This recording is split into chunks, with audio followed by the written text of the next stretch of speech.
Donar sangre es un acto de amor que salva vidas. Unite a nosotros. Caja Costarricense de Seguro Social presenta las noticias de ayer, hoy.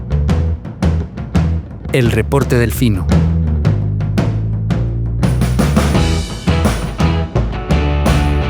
Hola, buenos días. Hoy es martes 17 de marzo de 2026. Le saluda Eduardo Carmona y le traigo a continuación el primer reporte de Diego Delfino de esta semana. Una historia que Costa Rica lleva 16 años sin resolver. Delfino.cr. Manda huevo, Nogui. Ayer, mientras me preparaba para escribir este reporte, escuché a la diputada Pilar Cisneros hablando en OPA. Decía la legisladora que está preparando un control político para este martes en el que demostrará que en Costa Rica la clase política es intocable. Los políticos están muy confiados en que nunca van a terminar en la cárcel, dijo. O tenemos la clase política más sacrosanta del planeta Tierra o existe una red de cuido absolutamente comprobada en el Poder Judicial para que los políticos no terminen en la cárcel, agregó. De ahí, tocará escucharla, pero estamos todos claros en que cuando combina clase política e impunidad, la mayoría de los costarricenses resignadamente asentimos. Lo irónico es que el chavismo se ha presentado como el esperado punto y aparte en este tema. La propia Pilar ha gastado horas hablando de la lucha contra la corrupción y dejando claro que con el movimiento Jaguar a los corruptos se les acabó la fiesta. ¿Por qué digo irónico? Porque ahora resulta que es el propio chavismo el que le pone una piedra en el zapato a un proyecto de ley que combate la corrupción y que Costa Rica ha esperado por 16 años. Repasemos. En 2018, la Asamblea Legislativa aprobó una reforma constitucional para permitir la pérdida de credenciales de diputadas y diputados que violen el deber de probidad. La reforma respondió a una orden de la Sala Constitucional emitida en 2010. Desde la bendita y muy esperada reforma han pasado otros 8 años y la ley necesaria para hacer operativa esa reforma sigue sin existir. El resultado es conocido, una norma que promete sanciones, pero no tiene cómo aplicarlas.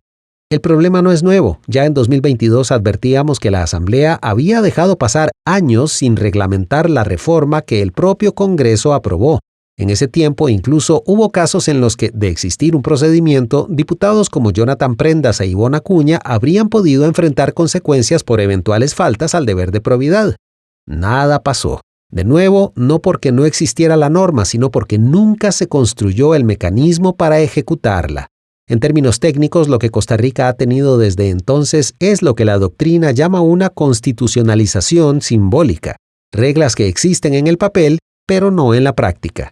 Para nuestro beneplácito, el tema volvió a cobrar vida este año. Un nuevo proyecto de ley, expediente 25.381, propone finalmente establecer un procedimiento claro para investigar, sancionar e incluso destituir a legisladores por faltas graves al deber de probidad. La iniciativa no parte de cero, establece investigación formal, garantiza debido proceso, define sanciones graduales y traslada la decisión final al Tribunal Supremo de Elecciones, es decir, busca dar a la promesa constitucional el músculo para que pueda cumplirse. En ese contexto, desde Delfino.cr lanzamos un reto público a las candidaturas legislativas para comprometerse con la aprobación de esta ley. Varias figuras de distintas agrupaciones políticas se sumaron. El terreno, por primera vez en años, parecía alinearse, hasta que apareció Pueblo Soberano. Ayer lunes el diputado electo Nogui Acosta Jaén, quien encabezará la fracción del oficialista, la más grande del próximo Congreso, puso sobre la mesa dudas en torno al proyecto. No es tan simple, dijo. 16 años de espera y ahora resulta que no es tan simple. Es que, de verdad, cuando no hay voluntad, cualquier grada se vuelve un Everest. Su principal argumento es sugerir que el concepto de probidad es una zona gris que debe definirse con mayor precisión antes de establecer sanciones. En otras palabras, él ve falta de claridad donde los demás vemos falta de voluntad. Según Acosta, pueden existir casos en los que un legislador vote un proyecto que eventualmente termine beneficiándolo indirectamente sin que necesariamente haya intención o conciencia de ello. Bajo ese escenario cuestionó si se configuraría una falta. Hay que hilar muy delgado, insistió. Sí, señor, para eso mismo se depuró un debido proceso consultado a la Procu, a la Contraloría y hasta a Dios. El proyecto de ley es, por primera vez en la vida, sólido. ¿Por qué buscarle entonces la quinta pata al gato? Ojo con Nogui porque lo que plantea es el mismo escollo que nos atrasó más de 3 lustros, pero con otra salsa. Durante años el problema fue la ausencia de una ley. Hoy, cuando existe un proyecto sólido y concreto, el foco pasa a ser la definición del concepto que esa ley debe aplicar. Lo cierto es que el deber de probidad ya está desarrollado en la legislación costarricense, se aplica al resto de funcionarios públicos y ha sido interpretado por instancias como la Procuraduría de la Ética Pública y la Contraloría General de la República que, como dije, fueron consultadas durante la redacción del proyecto de ley que hoy nos ocupa. El proyecto no busca redefinir ese concepto, solo pretende establecer el procedimiento para hacerlo exigible en el caso de los diputados. Doña Pilar, desde la oposición distintas fracciones adelantaron su disposición a priorizar la aprobación de la ley, calificándola como una deuda pendiente con la ciudadanía y una herramienta necesaria para elevar los estándares éticos del Congreso. Estoy seguro de que usted coincide con ambos enunciados. ¿O no? Ojalá en su control político de hoy no nos hable solo del pasado y se anime a hablar también del futuro. Recuerde que la mitad más uno de este pueblo le tomó la palabra y creyó en su discurso. Ahora, cuando tienen el control total de las acciones de juego, ya aparecen señales preocupantes.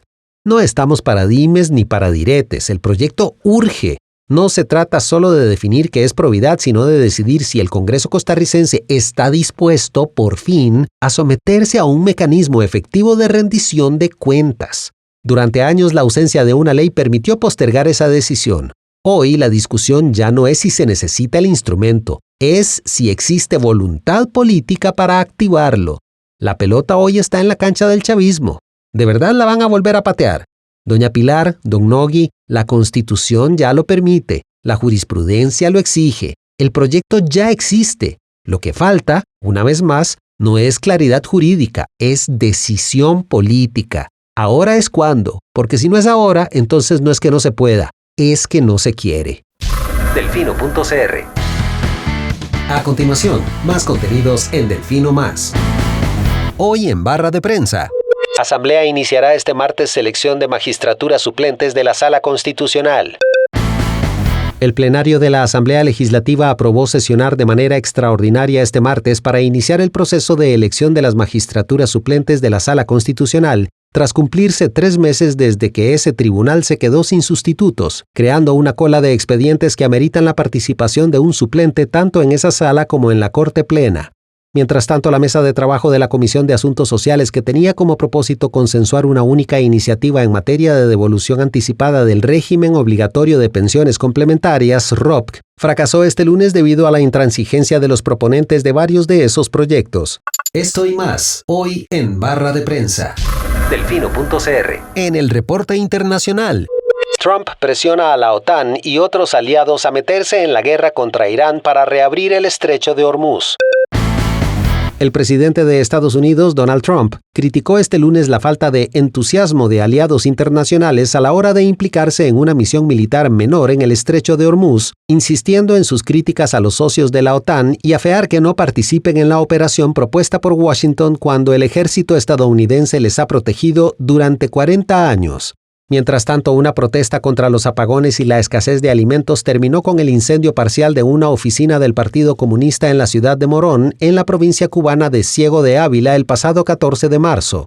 Por último, el gobierno de Ecuador ordenó la aplicación de un toque de queda nocturno en 4 provincias del país a partir del domingo 15 de marzo, como parte de una ofensiva contra organizaciones criminales vinculadas al narcotráfico. El acontecer mundial, hoy en el reporte internacional. Delfino.cr.